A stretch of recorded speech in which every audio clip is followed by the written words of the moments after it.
Exercise 6.2। इस question में D E समांतर बी सी यानी समांतर की चर्चा की गई है। तो सबसे पहले हम लोग को बेसिकली चीज को पढ़ना जरूरी होगा। अर्थात अगर हम उस चीज को पढ़ते नहीं यानी फॉर्मूले को पढ़ते नहीं, कॉन्सेप्ट के साथ समझते नहीं, लेक्चर पर ध्यान नहीं देते हैं तो फिर एक्सरसाइज को समझ नहीं पाएंगे। तो सबसे पहले यहाँ पर समांतर की चर्चा करेंगे, ठीक है। तो यह जो एक्सरसाइज 6.2 जो है यह प्रमेय का प्रयोग के द्वारा हल होने वाला है। तो 6.2 में जो प्रमेय यूज होने वाले हैं तो पहले 6.1 को समझ लेते हैं हम लोग, ठीक है। तो समझिए यहाँ पर प्रमेय जो है 6.1, तो इस प्रमेय को हम लोग थेल्स प्रमेय भी बोल सकते हैं, थेल्स प्रमेय, ठीक है। तो इस प्रमेय को थेल्स प्रमेय भी कहा जाता है या आधारभूत समानुपातिकता प्रमेय भी कहा जाता है। तो ये प्रमेय सिद्ध करने के लिए भी आते हैं। थेल्स प्रमेय को सिद्ध करें या प्रमेय 6.1 को सिद्ध करें या आधारभूत समानुपातिकता प्रमेय को सिद्ध करें। तो सबसे पहले यहाँ पे हम सिद्ध नहीं करेंगे।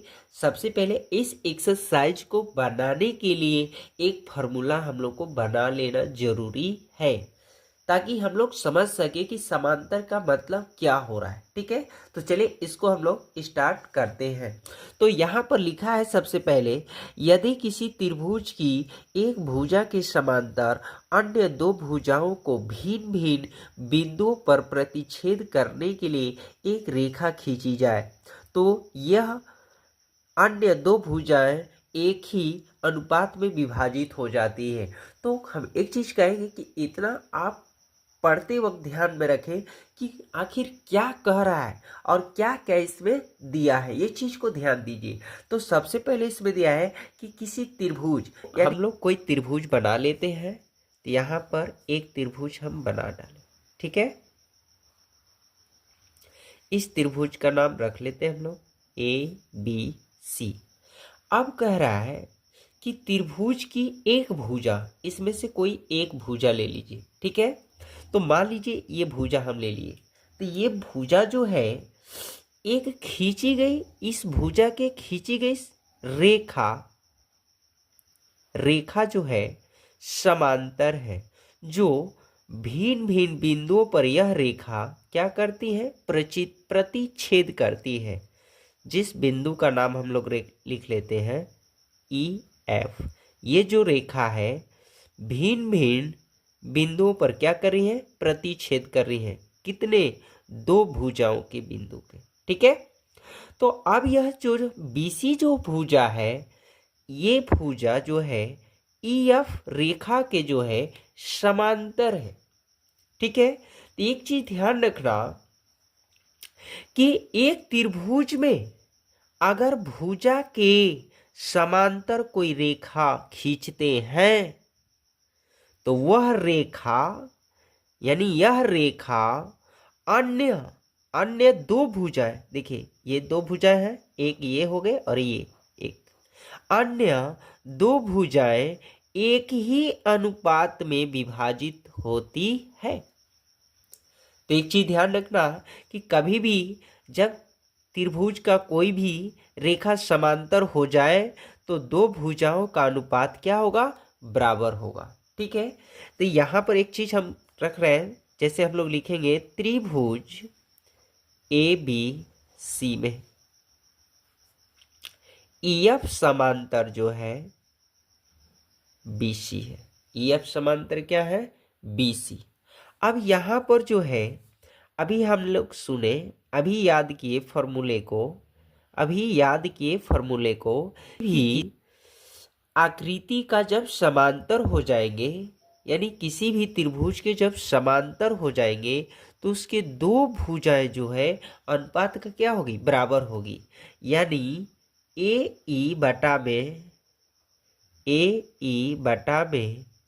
ई बी इक्वल दूसरी भुजा ए एफ बटा में एफ सी। तो इसे ये जो है आकृति पर ध्यान देना, किसी भी त्रिभुज का समांतर जब हो जाएगी तो उसकी दो भुजा जो है उसके दो भुजा के अनुपात जो है, यानी अनुपात मतलब बटा, तो दोनों भुजाओं के अनुपात का जो होगा वैल्यू वह बराबर होगा। ठीक है, ये चीज को ध्यान रखना। तो यहाँ पर थोड़ा सा हम लोग समझ लेते हैं, यानी जब इसका जो अनुपात का मान आएगा इसके भी वही सेम आएगा, यानी जो इसका मान वैल्यू आएगा वो स्वयं इस भुजा के समान आएगा। ठीक है, तो ये प्रमेय 6.1 का यूज है। तो एक्सरसाइज 6.2 का जो क्वेश्चन नंबर 1 है, आकृति 6.17 पहला में और जो दूसरा में जो दिया है समांतर डी ई समांतर BC है, और जो पहला में ज्ञात करना है EC और दूसरा में जो ज्ञात करना है AD। तो सबसे पहले यहाँ आकृति के पास हम लोग आ जाते हैं, यहाँ ये वैल्यू ज्ञात करना है। तो सबसे पहले हम लोग देखेंगे कि इस आकृति का जो नाम है त्रिभुज ABC। ठीक है, यह आकृति जो दिया है त्रिभुज ABC में दिया है। ठीक है, इतना तक लिख लेंगे हम लोग। इसके बाद DE समांतर BC ये क्या किया है, दिया है। तो अभी हम लोग प्रमेय 6.1 पढ़े जो है, तो उसके हिसाब से आपको पता हो गया होगा कि कभी भी आकृति की समांतर आ जाए तो उसके दो भुजाओं का अनुपात जो होता है क्या होता है, बराबर होता है, यानी उसे समानुपाती भी बोल सकते हैं। समानुपाती मतलब समान अनुपात। ठीक है, यानी इनके और इनके अनुपात का वैल्यू जो है बराबर आएगा। कब, जब त्रिभुज समांतर होगा तभी। ठीक है, ये ध्यान रखना। तो यहाँ पर हम लोग लिखेंगे AD बटा में DB बराबर AE बटा में EC। अब ये क्यों लिख दिए ये भुजाओं को अनुपात में और बराबर, क्योंकि प्रमेय 6.1 से। ठीक है, या थेल्स प्रमेय द्वारा ये भी लिख सकते हैं। ठीक है, अब यहाँ पर AD का मान 1.5, BD का मान 3, AE का मान 1 और EC वैल्यू जो है ज्ञात करना है। ठीक है, अब यहाँ पर देखिए अंक को कटाइए या इस तरह क्रॉस पहले कर लीजिए। तो यहाँ पर करेंगे तो 1.5 EC इक्वल टू 3। और यह जो है देखिए यहाँ पर एक जीरो हो जाएंगे, यानी 15 दूना 30। तो जो EC का मान है कितना आ गए, 2। EC का मान कितना आ गए, 2 आ गया। अब यहाँ पर थोड़ा सा समय लेके हम लोग प्रूव्ड करते हैं। यहाँ पर थोड़ा सा देखिए आकृति को बना लेते हैं। यहाँ A है, ये B है और ये C। ठीक है, अब यहाँ पर DE। ठीक है, अब ये 1.5 है और ये 3, यहाँ 1 है और यहाँ वैल्यू 2 है। ठीक है, तो यहाँ पर देखिए ये वैल्यू जो है ये भुजा के अनुपात, ये भुजा के अनुपात के क्या होगा, बराबर होगा। ठीक है, कैसे, तो देखिए 1.5/3, तो ये जीरो आ जाएगा इधर, यानी 15 एकम 15, 15 दूना 30।